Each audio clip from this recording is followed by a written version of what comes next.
तुम हमारे जंगल की नहर का इतना पानी क्यों भर रही हो अपनी बाल्टी में? तोते, इस पानी से मैं अपने बेटे मानो चिड़े को नहलाऊंगी।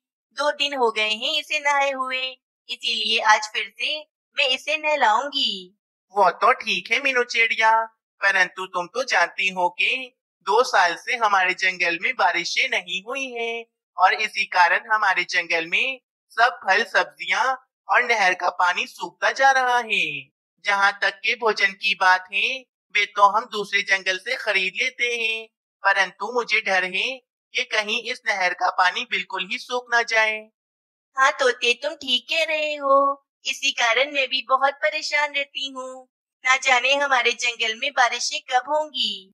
मीनू चिड़िया, अब आज से ये पूरे जंगल के पक्षियों को बता दो कि वे पानी देखभाल कर इस्तेमाल करें और कोई भी पक्षी पानी बिला वजह जाया ना करे।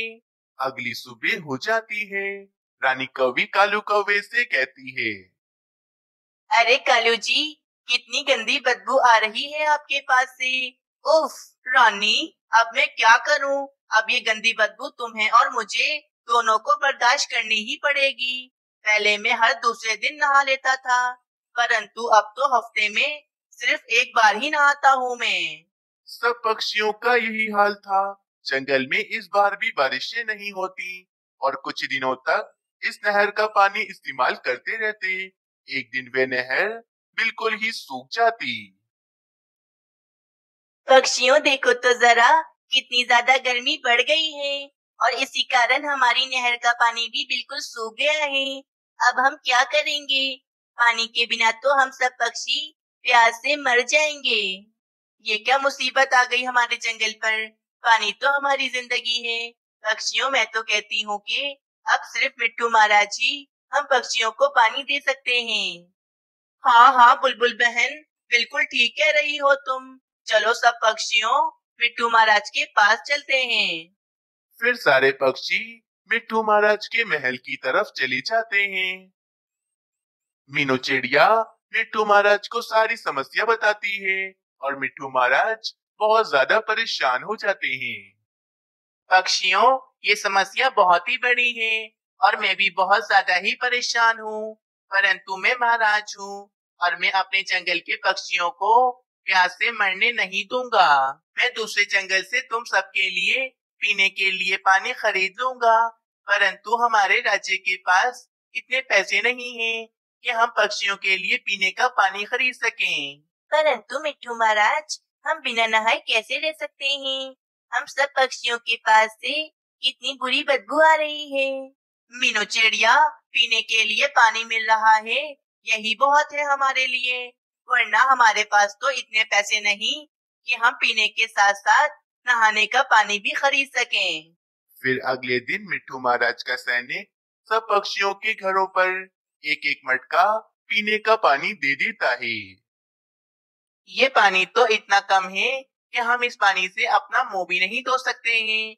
सिर्फ पीने के लिए ही पानी दिया है मिट्टू महाराज ने हमें।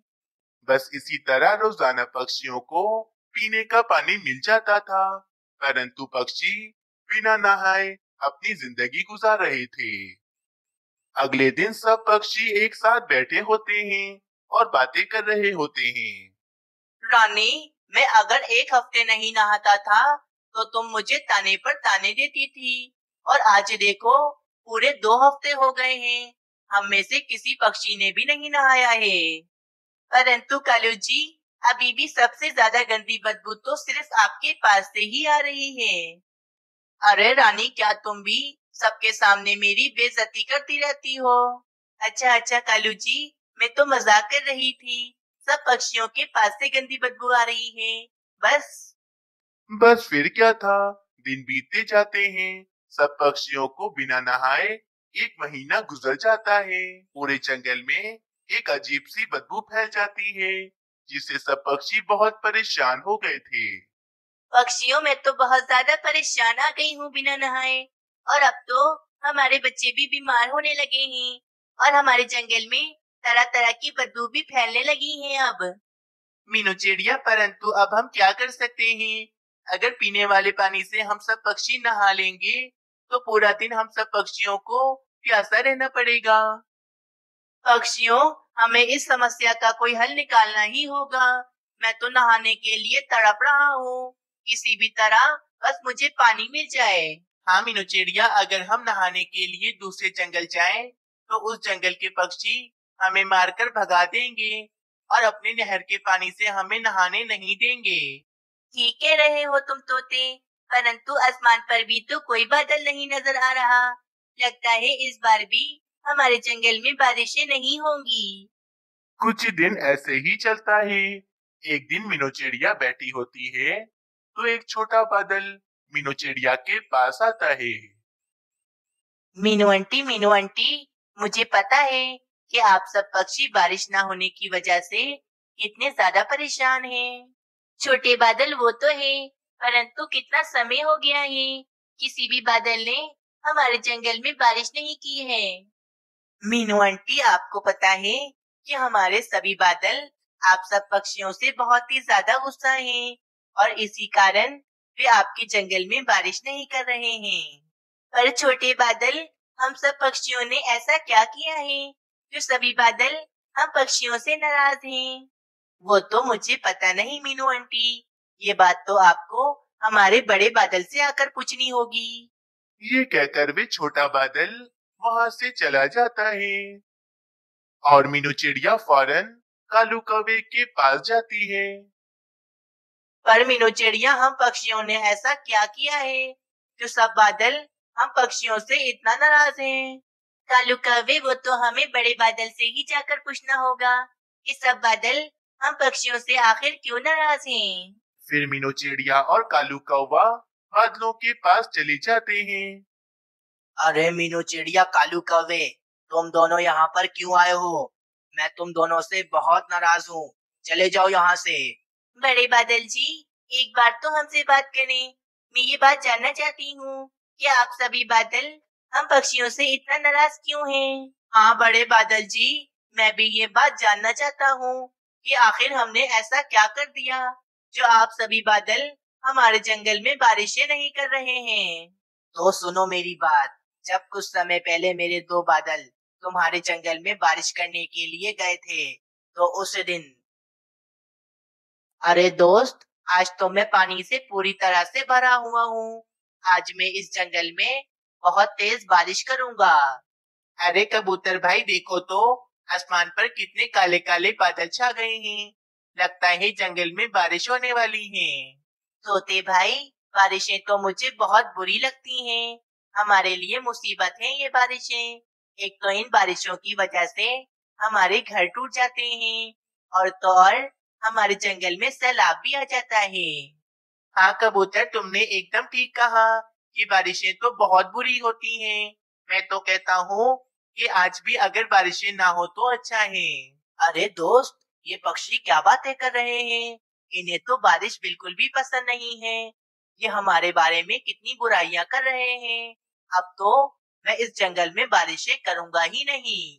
बस, उसके बाद से आज तक सब बादल तुम पक्षियों से नाराज हैं, और सब बादलों ने ये फैसला किया है कि आज के बाद कोई भी बादल तुम्हारे जंगल में बारिशें नहीं करेगा। हमारे जंगल के पक्षी तो बहुत नादान हैं। आप उन्हें माफ कर दीजिए। आपको पता है कि हमारे जंगल में पानी की कितनी बड़ी समस्या हो गई है। हम सब पक्षियों ने कितने समय से नहाया नहीं है, और तो और हम पक्षियों के पास से कितनी बुरी बदबू भी आ रही है। हाँ बड़े बादल जी, बदबू के कारण हमारे जंगल में बीमारियां फैल रही हैं। आप कृपया करके हमारे जंगल में बारिश कर दें। फिर वे बड़ा बादल कुछ देर सोचता है और वे कहता है, ठीक है मीनू चिड़िया, मैं तुम्हारे जंगल में बारिश करने को तैयार हूँ। परंतु अगर आज के बाद तुम्हारे जंगल के किसी भी पक्षी ने हमारे बारे में कुछ भी गलत कहा, तो उसके बाद तुम्हारे जंगल में कभी बारिश नहीं होगी। नहीं नहीं बड़े बादल जी, आज के बाद कोई भी पक्षी आपके बारे में कुछ भी बुरा भला नहीं कहेगा। ठीक है, जाओ तुम दोनों अपने जंगल में चले जाओ। शाम तक तुम्हारे जंगल में बारिशें हो जाएंगी। फिर मीनू चिड़िया और कालू कौवा खुशी खुशी अपने जंगल में चले जाते हैं। शाम हो जाती है, जंगल में तेज बारिश शुरू हो जाती है। सब पक्षी बारिश के पानी में वो मजे से नहाने लगते हैं। सब पक्षी बहुत ज्यादा खुश हो जाते हैं क्योंकि आज इतने समय के बाद उनके जंगल में बारिशें हो रही थी।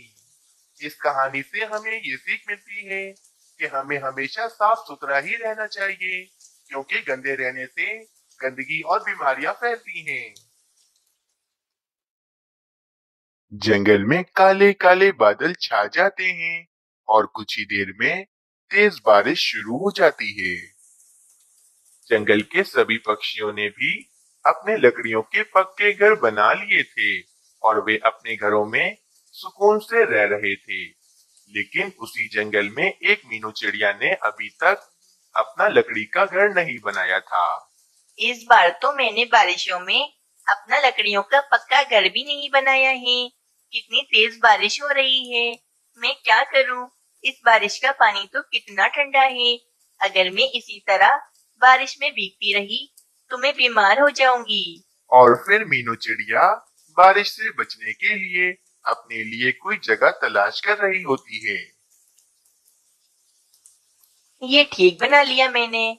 थोड़ी मेहनत लगी लेकिन काम अच्छा हो गया। आज की पूरी रात में यहीं पर ही आराम से गुजार लूंगी। कल सुबह तक बारिशें भी रुक जाएंगी।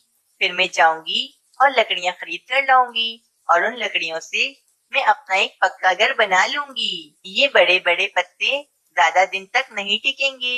ये तेज हवा और आंधी से कहीं उड़ जाएंगे। मुझे अपना लकड़ियों का घर तो बनाना ही पड़ेगा। और फिर मीनू चिड़िया आराम से उन बड़े बड़े पत्तों के नीचे सो जाती है। कालू जी, सभी पक्षियों ने अपने लकड़ियों के घर बना लिए हैं। एक हम इतने कमजोर हैं, हमने अभी तक अपना घर नहीं बनाया है। नहीं नहीं रानी, तुम गलत बोल रही हो।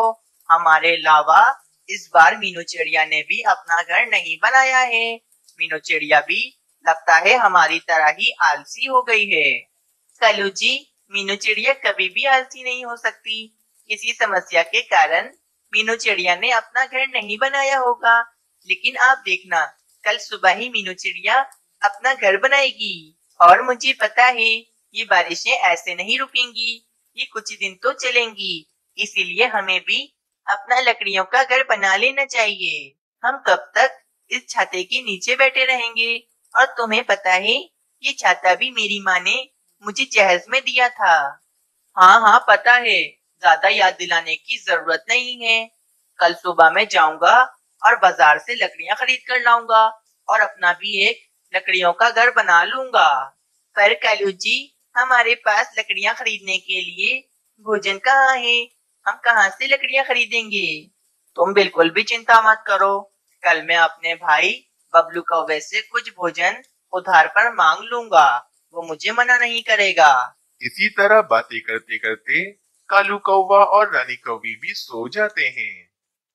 अगली सुबह हो जाती है, बारिश भी रुक जाती है। जंगल में हर तरफ हरियाली ही हरियाली होती है। मीनू चिड़िया भी उड़ जाती है और मीनू चिड़िया कहती है, बारिश तो रुक गई है, लेकिन बारिश कभी भी हो सकती है। मुझे जल्द से जल्द अपना लकड़ियों का घर बनाना होगा। ये जो मेरे पास 2 भोजन से भरी पोटलियां हैं, मैं ये ले जाती हूँ और इनसे लकड़ियां खरीद कर ले आती हूँ और फिर जल्दी जल्दी अपना लकड़ियों का घर बना लूंगी। और फिर ये कहकर वे मीनू चिड़िया लकड़हारे पक्षी के पास लकड़ियां खरीदने के लिए चली जाती है। मीनू चिड़िया कालू कौवे और रानी कौवी के घोंसले के पास से ही जा रही होती है तो कालू कौवा मीनू चिड़िया को देख लेता है और वे मीनू चिड़िया को बुलाने लगता है। अरे रुको रुको मीनू चिड़िया, कहाँ जा रही हो? जरा इधर तो आओ। और फिर मीनू चिड़िया कालू कौवे के पास आती है और कालू कौवा कहता है, मीनू चिड़िया कहाँ जा रही हो? ये 2 भोजन से भरी पोटलियां लेकर। वो कालू कौवे, मैंने इस बार अपना लकड़ियों का घर नहीं बनाया है, इसीलिए मैं लकड़ियां खरीदने के लिए लकड़हारे पक्षी के पास जा रही हूँ। मीनू चिड़िया, तुम्हारे पास तो 2-2 भोजन से भरी पोटलियां हैं। इतने सारे भोजन में तो तुम्हें काफी ज्यादा मजबूत लकड़ियां मिल जाएंगी। वैसे मेरे मामा जी भी लकड़हारे हैं, उनके पास भी काफी मजबूत लकड़ियां होती हैं। तुम बोलो तो मैं तुम्हें मजबूत लकड़ियाँ अपने मामा जी के पास से दिला देता हूँ। अच्छा, तुम्हारे मामा जी लकड़हारे हैं? तो फिर ठीक है कालू कौवे, तुम अपने मामा जी के पास से ही मुझे मजबूत लकड़ियाँ लाकर दे दो। ठीक है, ये दोनों भोजन की पोटलियाँ तुम मुझे दे दो। मैं कुछ देर के बाद तुम्हें अपने मामा जी के पास से लकड़ियाँ लाकर दे दूंगा। ठीक है कालू कौवे, मैं तुम्हारा इंतजार करूंगी। जल्दी आना लकड़ियाँ लेकर। ये कहकर वे मीनू चिड़िया अपने घोंसले की तरफ चली जाती है। कालू जी, तुमने मीनू चिड़िया से झूठ क्यों कहा कि तुम्हारे मामा जी लकड़हारे हैं और उनका लकड़ियों का व्यापार है? असल में तो तुम्हारे मामा जी तुम्हारी ही तरह बहुत ज्यादा आलसी और कामचोर हैं। हाँ हाँ, पता है मुझे, लेकिन मैंने कुछ सोच समझकर ही मीनू चिड़िया को ये झूठ बोला है। इससे हमारा ही फायदा होगा। अच्छा, वो कैसे कालू जी, बताओ जरा। मैं बाजार जाऊंगा और कम भोजन में कच्ची लकड़ियां खरीद लूंगा और वे कच्ची लकड़ियां ले जाकर मैं मीनू चिड़िया को दे दूंगा और मीनू चिड़िया से कहूंगा कि ये लकड़ियां बहुत मजबूत हैं और ये लकड़ियां मैं अपने मामा जी के पास से लाया हूँ। मीनू चिड़िया को वैसे भी कौन सा पता चलेगा कि ये लकड़ियां कच्ची हैं। और फिर मीनू चिड़िया का दिया हुआ भोजन जो हमारे पास बचेगा, उसमें थोड़ा और भोजन डालकर हम अपने घर के लिए मजबूत लकड़ियां खरीद लेंगे और अपना घर बना लेंगे। वाह कालू जी, क्या बेवकूफ बनाया है तुमने मीनू चिड़िया को। अब मीनू चिड़िया के ही भोजन से हम अपने घर की लकड़ियाँ खरीदेंगे। और फिर कालू कौवा बाजार से कच्ची लकड़ियां खरीदने के लिए चला जाता है। बोलो बोलो कौवे, तुम्हें कैसी लकड़ियां चाहिए? कच्ची चाहिए या फिर मजबूत? पक्षी जी, मुझे कच्ची लकड़ियां चाहिए जो सस्ती हो। आप मुझे कच्ची लकड़ियां दे दो। और फिर वे पक्षी कालू कौवे को कुछ कच्ची लकड़ियां दे देता है और कालू कौवा एक भोजन की पोटली उस पक्षी को दे देता है। और फिर कालू कौवा वे कच्ची लकड़ियां लेकर अपने घोंसले की तरफ चला जाता है। रानी, मैं कच्ची लकड़ियां ले आया हूँ। ये कच्ची लकड़ियां तो बहुत ही ज्यादा सस्ती हैं, लेकिन ये तुम्हारे पास इतनी सारी लकड़ियां कहाँ से आई? कालू जी, ये सारी लकड़ियाँ तुम्हारा भाई बबलू कौवा देकर गया है और वे कह रहा था कि ये सारी लकड़ियाँ बहुत ही ज्यादा मजबूत हैं। हम इन लकड़ियों से अपना घर बना लें। देखो रानी, दोनों लकड़ियां दिखने में तो एक जैसी ही लग रही हैं, लेकिन किसी को क्या पता कि जो लकड़ियां मैं लाया हूँ वे लकड़ियां कच्ची हैं और जो लकड़ियां मेरा भाई देकर गया है वो लकड़ियां मजबूत हैं। जाओ कालू जी, तुम मीनू चिड़िया की कच्ची लकड़ियाँ मीनू चिड़िया को दे आओ ताकि मीनू चिड़िया अपना घर बनाना शुरू कर दे। रानी, मैं अभी बहुत थक गया हूँ, मैं कुछ देर आराम करूँगा। उसके बाद मैं मीनू चिड़िया की लकड़ियाँ उसे दे आऊंगा। ये कहकर वे कालू कौवा अपने घोंसले में आराम से सो जाता है। बहुत प्यास लग रही है, चलो मैं नदी से पानी पीकर आ जाती हूँ। और फिर रानी कौवी नदी से पानी पीने के लिए चली जाती है। कुछ देर के बाद रानी कौवी नदी से पानी पीकर आती है तो रानी कौवी कहती है, चलो भाई, मीनू चिड़िया की कच्ची लकड़ियाँ मैं ही मीनू चिड़िया को दे आती हूँ, वरना ये कालू जी तो सोते ही रहेंगे। लेकिन इन दोनों लकड़ियों में से वे कच्ची लकड़ियाँ कौन सी हैं जो मीनू चिड़िया को देनी है? लगता है यही वाली होंगी, चलो यही ले जाती हूँ। और फिर रानी कौवी मजबूत लकड़ियों को कच्ची लकड़ियां समझकर मीनू चिड़िया को देने के लिए ले जाती है। मीनू चिड़िया ये लो, कालू जी अपने मामा जी के पास से तुम्हारे लिए लकड़ियाँ ले आए हैं। ये लकड़ियाँ बहुत ही ज्यादा मजबूत हैं। रानी कौवी, तुम्हारा बहुत बहुत शुक्रिया। चलो अब मैं अपना घर बनाना शुरू कर देती हूँ। बारिश का कुछ नहीं पता है, कभी भी शुरू हो सकती है।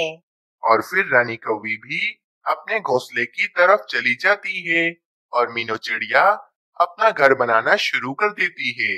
वैसे रानी कौवी ठीक ही कह रही थी, ये लकड़ियाँ तो बहुत ही ज्यादा मजबूत हैं। दूसरी तरफ वे कालू कौवा और रानी कौवी भी उन कच्ची लकड़ियों से अपना घर बनाना शुरू कर देते हैं। अगली सुबह हो जाती है। कालू कौवे और रानी कौवी ने मिलकर उन कच्ची लकड़ियों से एक घर तैयार कर लिया था।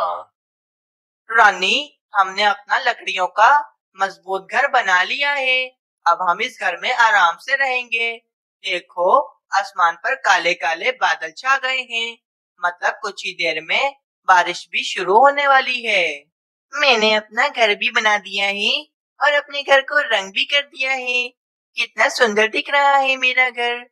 बाप रे, कितने काले काले बादल छाए हुए हैं। मतलब कुछ देर में बारिशें भी शुरू होने वाली हैं। चलो भाई, मैं अपने घर में चली जाती हूँ। कुछ ही देर के बाद जंगल में तेज हवाओं के साथ बारिशें भी शुरू हो जाती हैं। सभी पक्षी अपने अपने घरों में बैठकर बारिश के मौसम का मजा ले रहे थे। रानी, कितनी तेज बारिश हो रही है। मुझे तो ऐसा लग रहा है कि मीनू चिड़िया का कच्ची लकड़ियों का बना हुआ घर अब तक तो टूट भी गया होगा, क्योंकि इतनी तेज बारिश जो हो रही है।